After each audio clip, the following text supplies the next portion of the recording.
నేను చాలామంది విద్యార్థులకు అదే చెప్తాను, ప్రార్థన పెన తీసుకున్నాం, ప్రార్థన ప్యాడ్ తీసుకున్నాం, మేము పాస్ అయిపోతాం. అలాంటి పనికి మాలిన విశ్వాసాలు పని జరగవు.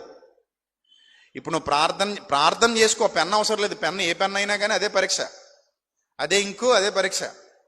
రూపాయి పెన్నుతో రాసి విజయం సాధించిన వాళ్ళు ఉన్నారు, ₹1,00,000 పెన్ను బట్టుకెళ్ళి అడుగు తింటా పోయిన వాళ్ళు ఉన్నారు. మా ఫ్రెండ్ ఒకడు ఉండేవాడు, మేము ఇంటర్ చదువుకునేటప్పుడు, బాగా డబ్బులు ఉన్నవాళ్ళు ఫ్యామిలీ. వాళ్ళ నాన్నగారు వాడికి అప్పట్లో ₹2,500 విలువ చేసే పెన్ను ఇచ్చారు. 4 సబ్జెక్టుల్లో పడుకున్నాడు. ఎంత విలువ చేసే పెన్తో రాశాడు ఎగ్జాము? ₹2,500 విలువ చేసే పెన్నది జేబులో పెట్టి 2,500 అంటే మేము ఆశ్చర్యంగా చూసేవాళ్ళం. నేను అన్నాను ఒకరోజు, ఒరే ఇందులోంచి ఏమైనా బంగారు అక్షరాలు వస్తాయా అని. అంత ఎటకారు వాడక్కర్లేదు, చాలా కాస్ట్లీ పెన్ అన్నాడు.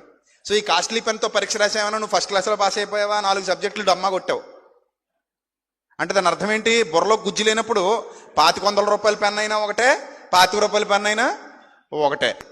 బుర్రలో లేనిది పెన్లోకి రాదు. అందుకే కొంతమంది పళ్ళు తిప్పుకుంటుంటారు, పెన్ను పళ్ళల్లో పెట్టుకుని అనుకుంటుంటారు. చూసారు ఎగ్జామ్కి వెళ్ళిన వాళ్ళు ఏం చేస్తారు మరి అక్కడ? పళ్ళు గెలుక్కోకపోతే చదివింది లేదు, ఏడిసింది లేదు. ఆ రోజే వచ్చారు ఫ్రెష్గా, వాళ్ళొంక ఏళ్ళొంక చూస్తుంటారు, ఆడేలా రాస్తున్నాడు, ఈడేలా రాస్తున్నాడు, ఆడెన్ని అడిషనల్ సీట్లు తీసుకుంటున్నాడు, ఈడెన్ని అడిషనల్ సీట్లు తీసుకుంటున్నాడు. ఇప్పుడు నువ్వు పూజ చేయించుకుని వచ్చినా, హోమం చేయించుకుని వచ్చినా, ప్రార్థన చేయించుకుని వచ్చినా, లేకపోతే